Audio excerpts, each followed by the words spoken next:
Assalamualaikum warahmatullahi wabarakatuh. Perkenalkan, kami mahasiswa dari Universitas Cokro Aminoto Palopo.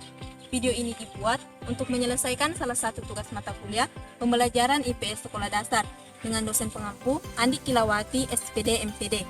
Sebelum kita lanjut, izinkan kami memperkenalkan diri terlebih dahulu.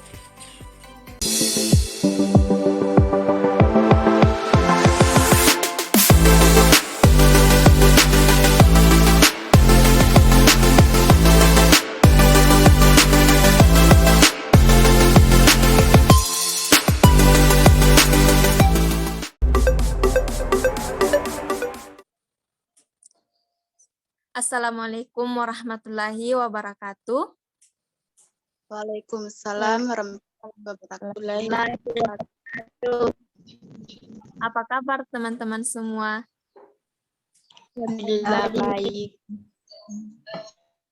Alhamdulillah kita selalu dalam keadaan sehat.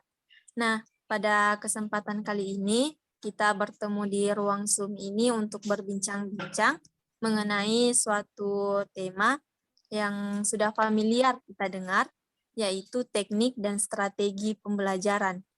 Kita mulai dari teknik pembelajaran terlebih dahulu. Apa sih itu teknik pembelajaran? Nah, saya pernah baca salah satu sumber di Google bahwa teknik pembelajaran itu adalah cara-cara konkret yang digunakan seorang guru selama proses pembelajaran berlangsung, di mana guru itu bisa mengaplikasikan berbagai macam teknik pembelajaran pada satu metode pembelajaran. Nah, menurut teman-teman teknik pembelajaran itu seperti apa?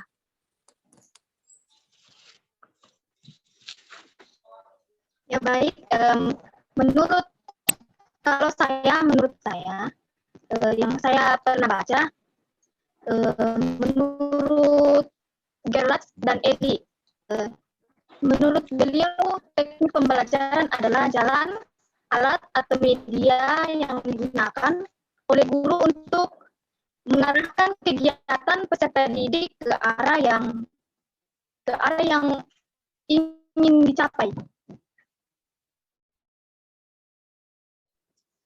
Sedangkan menurut saya yang pernah saya baca, ada salah satu ahli yang mengatakan yaitu Al-Qasim. Dia menyatakan bahwa teknik pembelajaran itu suatu cara yang dapat dilakukan oleh seseorang dalam mengimplementasikan suatu metode secara spesifik. Mungkin ada dari teman-teman yang pernah membaca dari sumber lain atau menurut para ahli lain. Ya, menurut yang pernah saya baca, menurut para ahli CECEP, teknik pembelajaran yang dipakai saat proses pembelajaran berlangsung.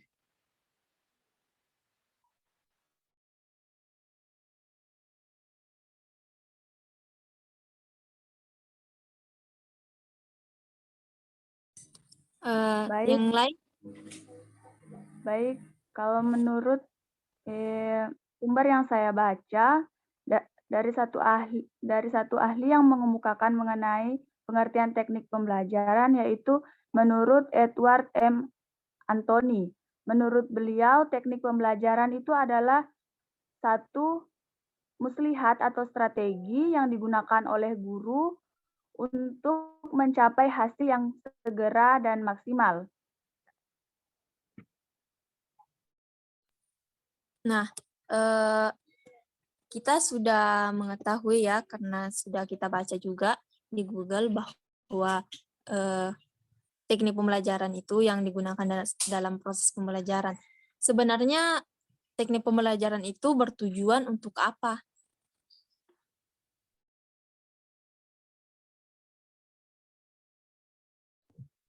Menurut yang pernah saya baca, pada dasarnya tujuan utama teknik pembelajaran adalah untuk membantu mengembangkan kemampuan siswa secara individu sehingga mampu menyelesaikan masalahnya.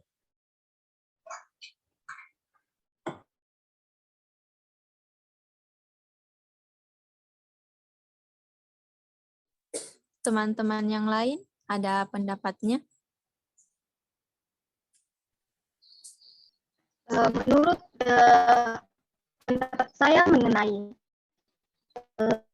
tujuan atau metode belajar, yang pertama itu untuk membantu proses belajar mengajar sehingga pelaksanaan kegiatan pembelajaran dapat dilaksanakan dengan cara terbaik. Yang kedua itu untuk membantu menemukan, menguji, dan menyusun data yang dibutuhkan dalam upaya mengembangkan disiplin suatu ilmu. Apakah teman-teman yang lain ingin menambahkan mengenai pendapat saya? Baik, sedangkan menurut saya pribadi, tujuan teknik pembelajaran itu ada dua. Yang pertama, untuk memudahkan proses pembelajaran agar dapat mencapai suatu hasil yang lebih baik. Kemudian yang kedua yaitu untuk menghantarkan proses pembelajaran ke arah yang lebih ideal dengan cepat, tepat, dan sesuai yang diharapkan. Mungkin Saudari Alvina ingin menambahkan pendapat saya atau bagaimana? Ya, menurut saya tujuan teknik pembelajaran itu dengan motivasi sehingga materi pembelajaran bisa berjalan dengan baik dan dimengerti oleh siswa. Baik, untuk teman-teman bagaimana menurut pendapat kalian mengenai bentuk-bentuk teknik pembelajaran? Oh ya, saya pernah baca di salah satu sumber bahwa teknik pembelajaran itu memang memiliki banyak bentuk-bentuk dan macam-macam, sehingga nanti guru itu bisa memilih mana teknik pembelajaran yang cocok untuk metode yang ia terapkan. Ada 3 yang saya ketahui. Yang pertama itu teknik ceramah. Teknik ceramah itu guru akan menjelaskan secara lisan materi di depan siswa. Yang kedua, teknik tanya jawab, di mana guru akan memberikan berbagai macam pertanyaan kepada siswa untuk siswa itu bisa lebih paham tentang materi yang diberikan. Yang ketiga itu teknik diskusi. Nah, teknik diskusi sendiri itu guru akan menyiapkan suatu permasalahan, kemudian siswa diajak untuk saling mengemukakan idenya, saling mengemukakan argumen dan narasinya tentang permasalahan yang disajikan tadi. Bagaimana yang teman-teman yang lain? Apakah menurutnya ada lagi macam-macam dari teknik pembelajaran selain yang saya sebutkan tadi? Kalau dari saya, ada lagi teknik pembelajaran yang saya ketahui yaitu teknik penugasan dan teknik simulasi. Teknik penugasan itu seperti memberikan tugas, dan teknik simulasi itu adalah suatu teknik di mana siswa itu seolah-olah mengalami sendiri momen atau peristiwa tersebut. Baik, mungkin ada teman-teman yang lain yang ingin mengungkapkan pendapatnya.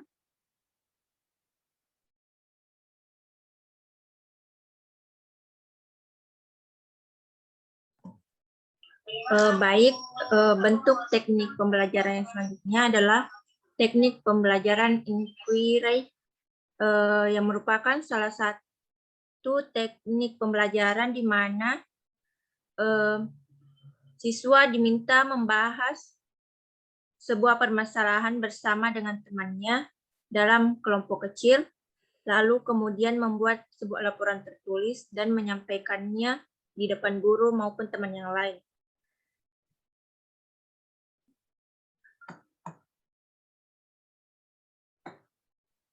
Baik, mungkin ada yang lain yang ingin mengemukakan pendapat. Baiklah, saya ingin menambahkan setelah yang beberapa teknik pembelajaran yang disebutkan oleh teman-teman tadi, berdasarkan pengalaman saya pribadi, ada teknik pembelajaran, ada bentuk teknik pembelajaran eksperimen atau demonstrasi, di mana teknik ini guru membiarkan atau meloloskan siswa secara langsung melakukan praktik, baik secara demonstrasi maupun secara eksperimen.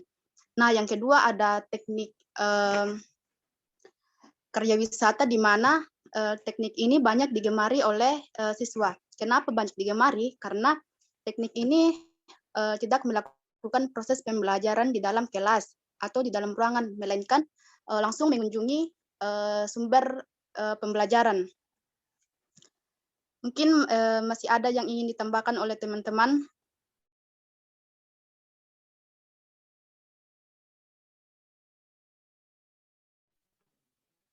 Ya, menurut pendapat saya sendiri mengenai bentuk-bentuk teknik pembelajaran yang saya ketahui ada dua. Yang pertama itu teknik tutorial, di mana guru lebih mengedepankan peran sebagai seorang tutor atau mentor. Yang kedua teknik problem solving, di mana siswa diberi kesempatan dan dimotivasi untuk memecahkan suatu masalah yang sengaja disajikan dalam proses belajar mengajar. Nah, setelah membahas definisi pembelajaran, tujuan teknik pembelajaran, bentuk-bentuk teknik pembelajaran, tentu ada yang namanya strategi pembelajaran. Nah, apakah strategi pembelajaran itu? Dalam bahasa Latin, strategi pembelajaran itu berarti strategia, atau yang artinya seni penggunaan dalam mencapai suatu tujuan. Sedangkan dalam kamus pendidikan, strategi pembelajaran itu merupakan suatu rencana kegiatan yang di dalamnya menggunakan metode atau sumber daya atau kekuatan yang ada dalam mata pelajaran. Mungkin ada yang ingin ditambahkan dari teman-teman sekalian?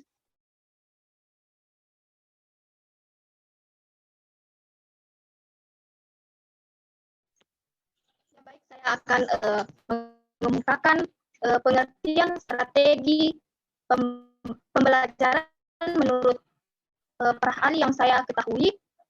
Menurut Ken, mengemukakan bahwa strategi pembelajaran adalah suatu kegiatan pembelajaran yang harus dikerjakan guru dan siswa agar tujuan pembelajaran dapat dicapai secara efektif dan efisien. Apakah teman-teman yang lain mengemukakan pendapatnya sendiri mengenai pengertian strategi pembelajaran?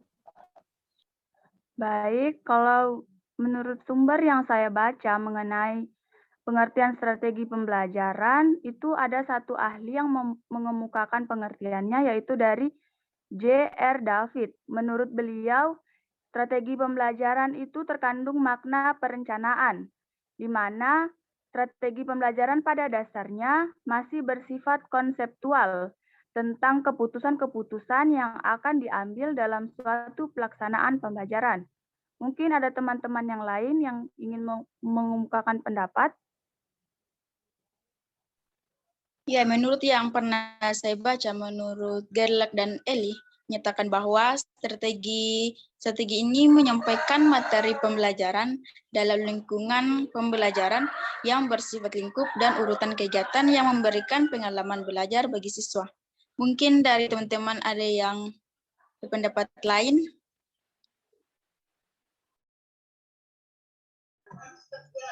Baik, dari yang pernah saya baca, menurut Dick and Carey mengatakan bahwa strategi pembelajaran adalah suatu set materi dan prosedur pembelajaran yang digunakan secara bersama-sama untuk menghasilkan hasil belajar para siswa.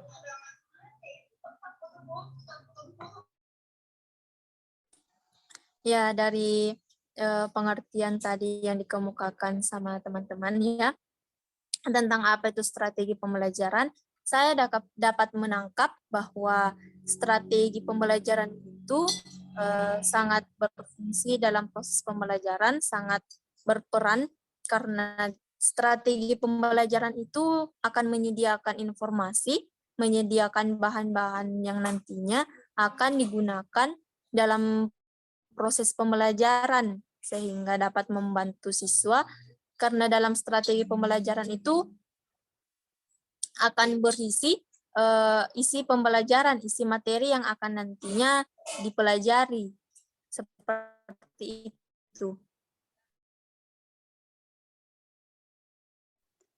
Baik, setelah definisi tentang strategi pembelajaran, tentu ada jenis-jenis dari strategi pembelajaran. Nah, yang saya ketahui ada dua. Yang pertama itu strategi pembelajaran langsung, di mana strategi pembelajaran ini dirancang untuk memperkenalkan mata pelajaran kepada siswa, di mana tujuannya membangun minat siswa, menimbulkan rasa ingin tahu siswa, dan juga mendorong siswa untuk mencari tahu atau berpikir lebih keras. Nah, siswa secara umum siswa tidak bisa berbuat apa-apa jika guru tidak bisa mengembangkan pola pikir mereka. Oleh sebabnya guru harus mengarahkan siswa, memberi siswa langkah-langkah atau memberi siswa bayangan terhadap apa yang harus mereka lakukan. Nah, selanjutnya ada cooperative learning, di mana proses pembelajaran ini lebih mengutamakan kerja sama dalam suatu kelompok yang biasanya terdiri dari 3-5 orang siswa. Nah, dalam cooperative learning ini, siswa harus betul-betul bekerja sama, saling membantu. Misalnya yang cepat harus membantu yang lambat, agar kelompok mereka dapat mencapai suatu keberhasilan yang lebih baik. Mungkin ada dari teman-teman ada yang ingin menambahkan atau mengoreksi atau ada pendapat lain?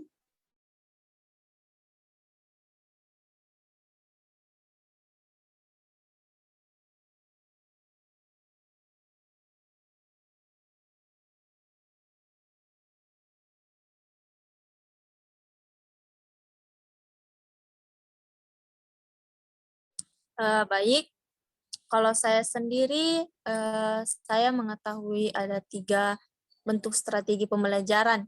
Yang pertama itu strategi pembelajaran nilai, di mana strategi pembelajaran nilai ini ada 2 cangkupan. Yang pertama itu bermain peran.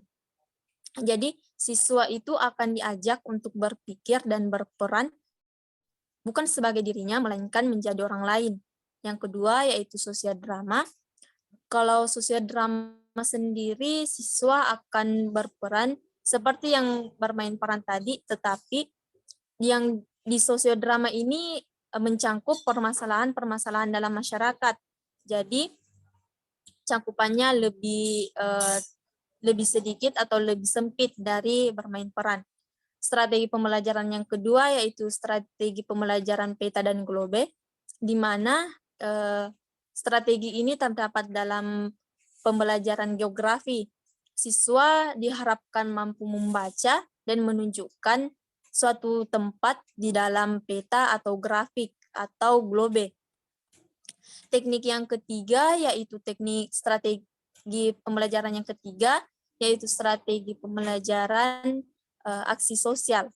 Nah, aksi sosial ini siswa akan digabungkan dalam satu kelompok, kemudian mereka akan menilai, mereka akan mendemonstrasikan kepeduliannya tentang permasalahan-permasalahan yang ada dalam masyarakat.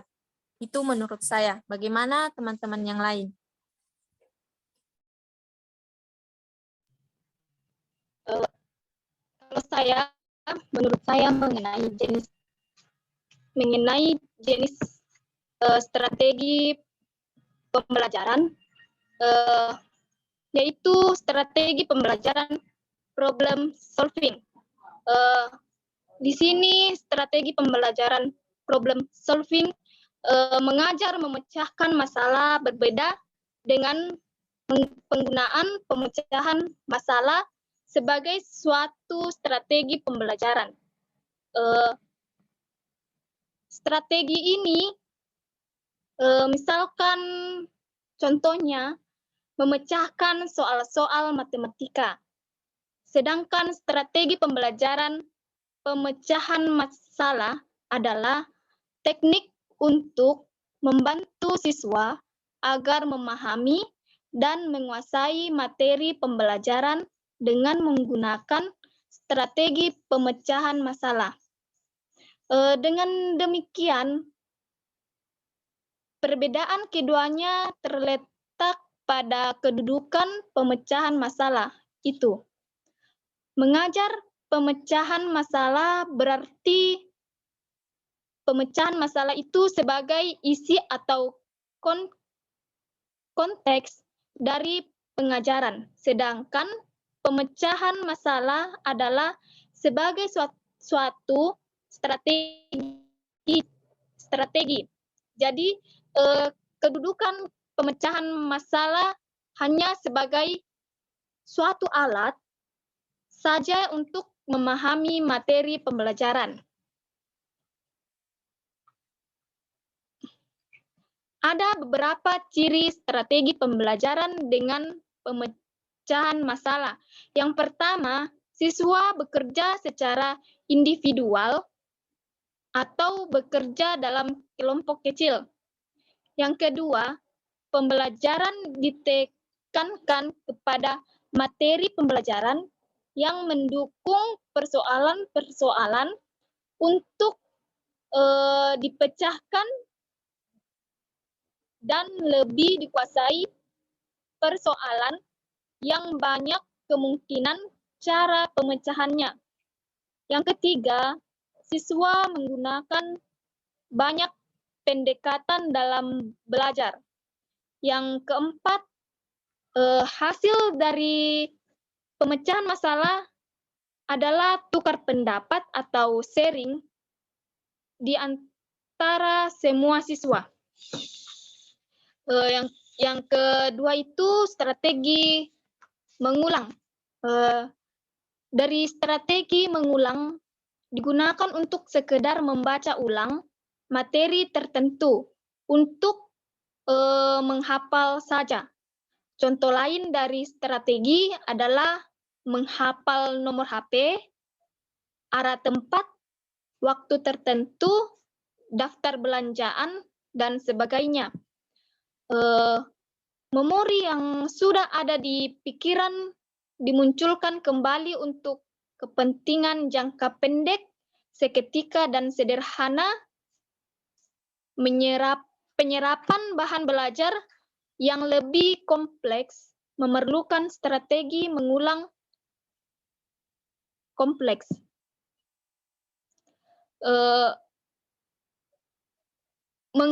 Menggarisbawahi ide-ide kunci, membuat catatan pinggir, dan menuliskan kembali inti informasi yang telah diterima, merupakan bagian dari mengulang kompleks. Strategi tersebut tentunya perlu diajarkan siswa agar terbiasa dengan cara demikian. Itulah tadi menurut pendapat saya mengenai jenis-jenis strategi pembelajaran. Apakah ada teman-teman yang lain menambahkan tentang jenis-jenis strategi pembelajaran?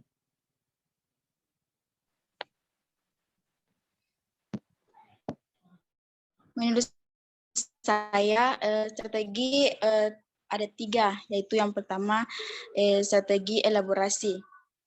Strategi elaborasi itu menambahkan rincian informasi baru menjadi lebih bermakna. Strategi elaborasi juga ini lebih mudah dilakukan dan lebih mudah memberikan kepastian.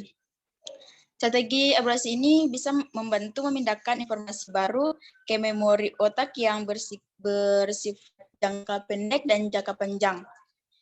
Dengan menciptakan hubungan dan gabungan antara informasi baru dengan yang pernah ada.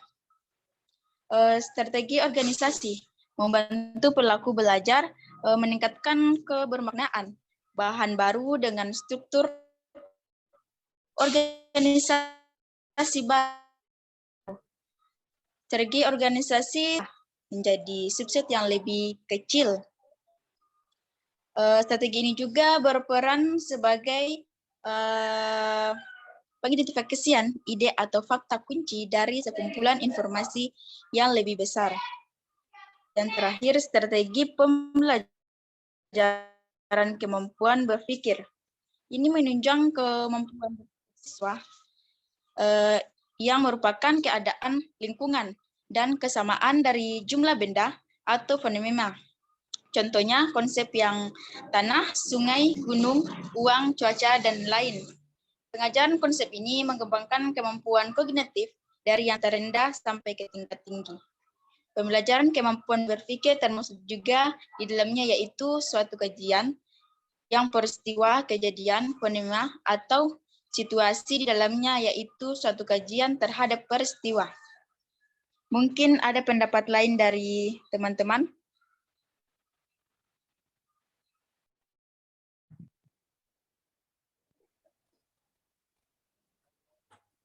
Baik, mungkin kita sudah sampai pada penghujung pembahasan karena teman-teman sudah mengemukakan masing-masing pendapat.